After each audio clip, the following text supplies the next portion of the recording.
Electrohomoeopathy के अध्ययन के क्रम में आज हम लोग मटेरिया मेडिका का एक विशेष चैप्टर औषधियाँ,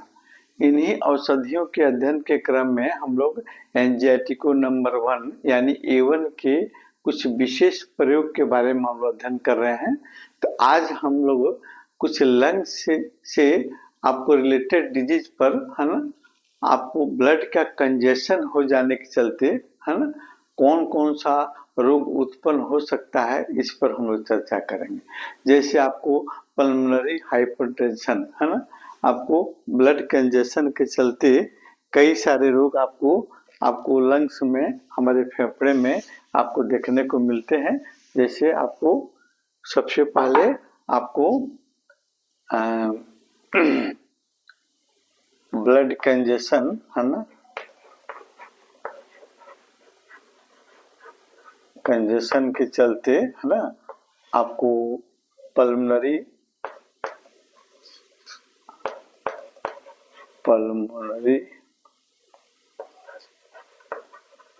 हाइपरटेंशन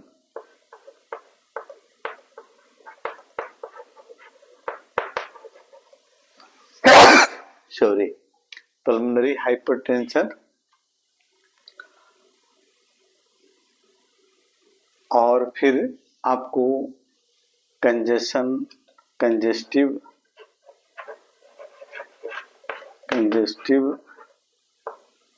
निमोनिया और फिर कंजेस्टिव ब्रोंकाइटिस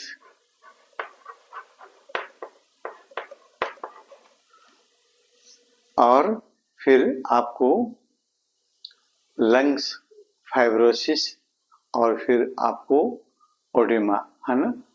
ये आपको कुछ ऐसे डिजीज है, पल्मोनरी ओडेमा, है ना, आपको पल्मोनरी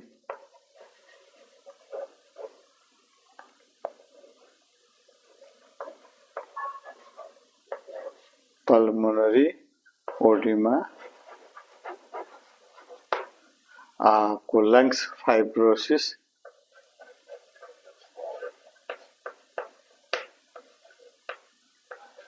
है ना। ये सभी डिजीज जो हैं आपको ब्लड कंजेशन के चलते आपके लंग्स में, आपको श्वसन अंग में ब्लड कंजेशन के होने के फलस्वरूप आपको ये रोग देखने को मिलते। हमारे आपको A1, हमारी औषधि A1 एंजाइटिको नंबर 1, है ना, आपके ब्लड, आपको शरीर के अंग में के आपको ब्लड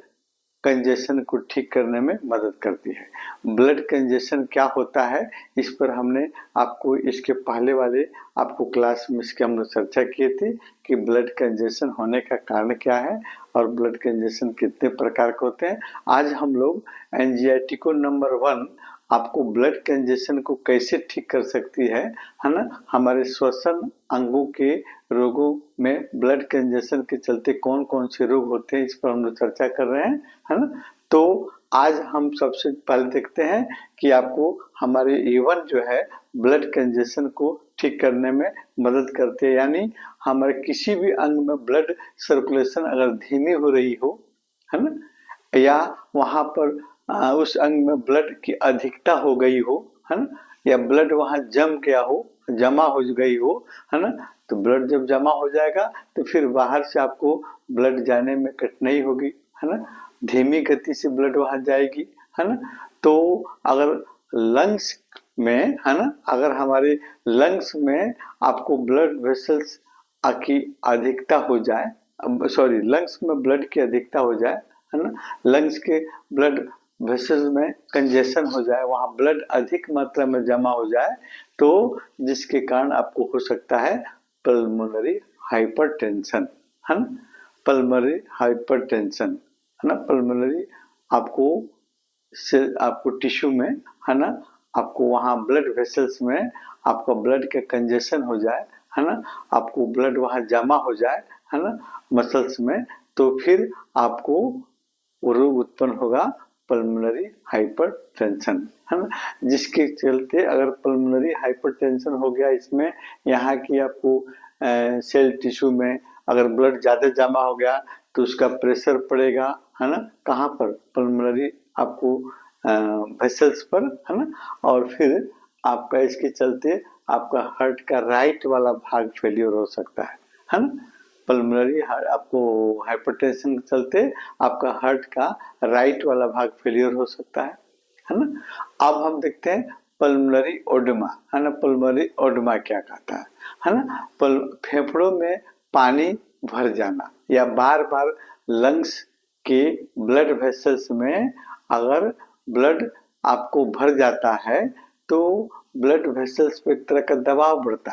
है ना, यानी लंग्स में बार बार अगर ब्लड वेसल्स में ब्लड जमा होने लगे, है ना, तो वहाँ के सेल टिश्यू में भी ब्लड जमा होंगे और फिर आपके ब्लड वेसल्स पे एक दबाव पड़ेगा और दबाव पड़ने के चलते ब्लड का प्लाज्मा वाला हिस्सा रिसने लगता है और लंग्स में एक फ्लूइड भर जाता है ना, और जिसको कारण आपको सांस लेने में कठिनाई हो सकती है, आपको फीवर हो सकता है, कफ हो सकता है, इसको कहते हैं हम ब्लड आपको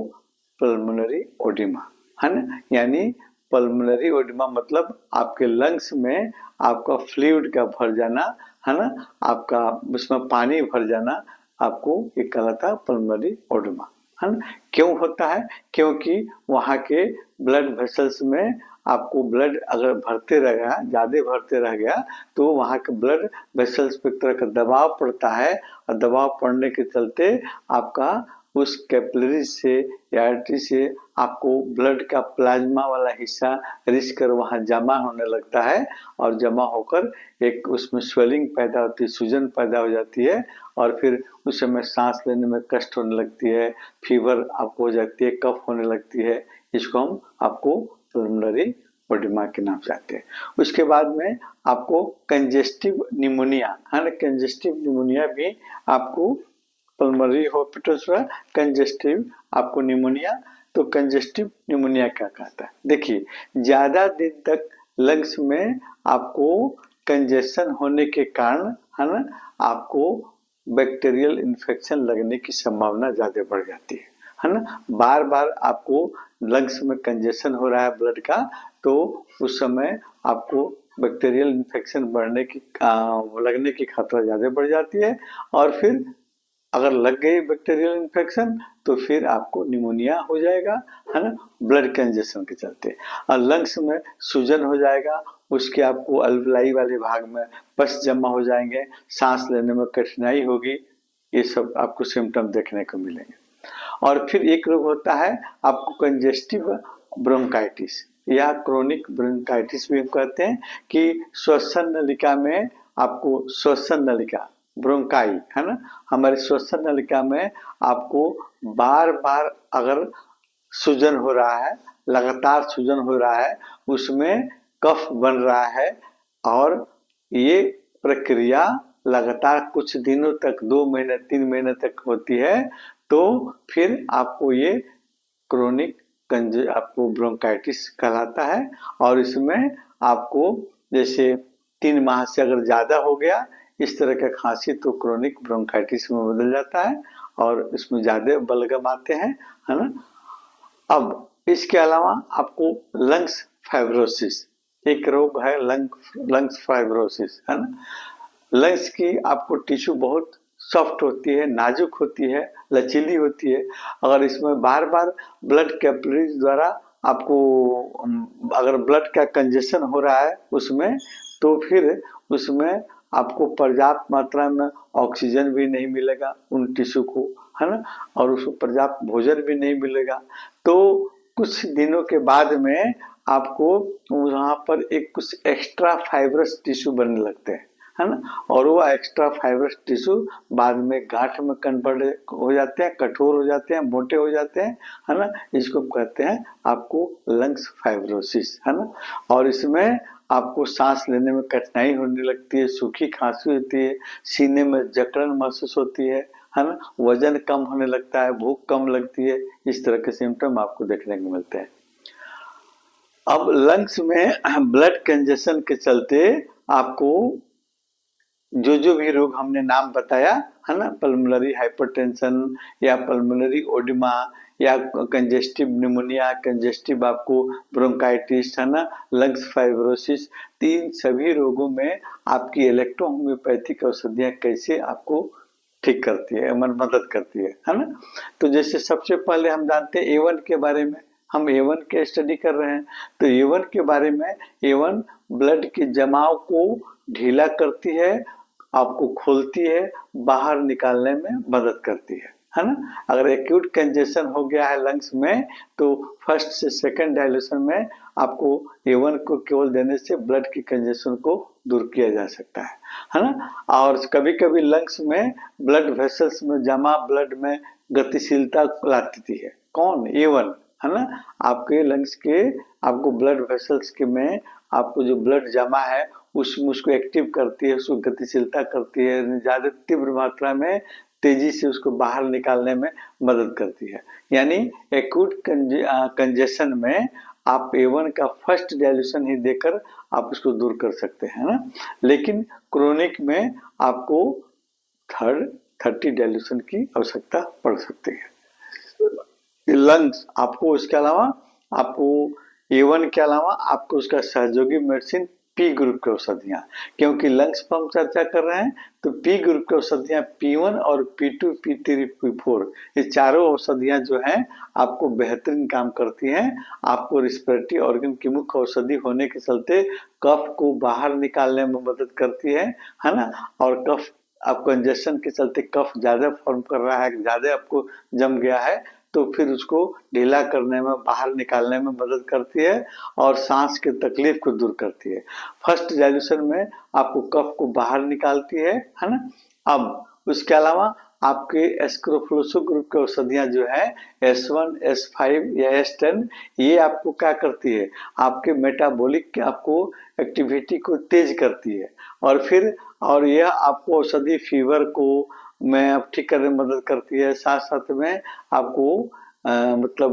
उसमें इन्फेक्शन से बचाने में मदद करती है, ग्लैंड्स को सॉफ्ट करने में मदद करती है ना। और F1 जो है आपको फीवर को दूर करती है, सूजन में भी आपको मदद करती है। तो इन सभी औषधियों के साथ में है ना, कौन कौन सी औषधि आपकी होगी आपको जो इन सभी रोगों को दूर करने में आपको मदद कर सकती है ना। सबसे पहले आपकी औषधि होगी A1 है ना। A1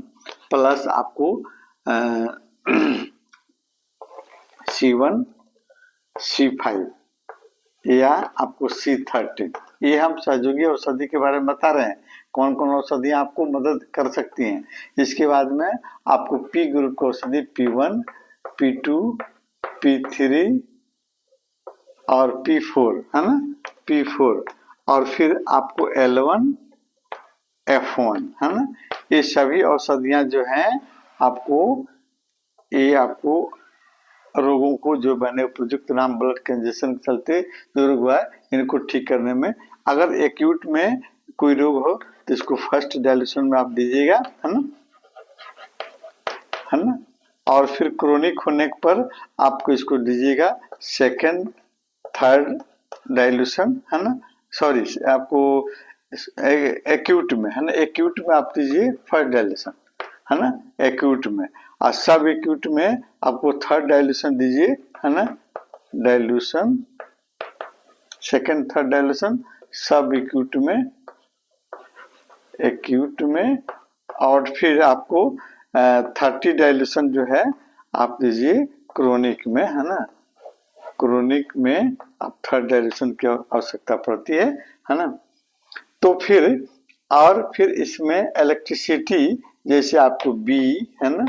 आपको, और एंजाइटिको ग्रुप की औषधि A1 तो रहेगी, B और W भी आपको काफी मददगार होती है, आपको ब्लड कंजेशन के चलते इन सभी रोगों को ठीक करने में मदद करती है।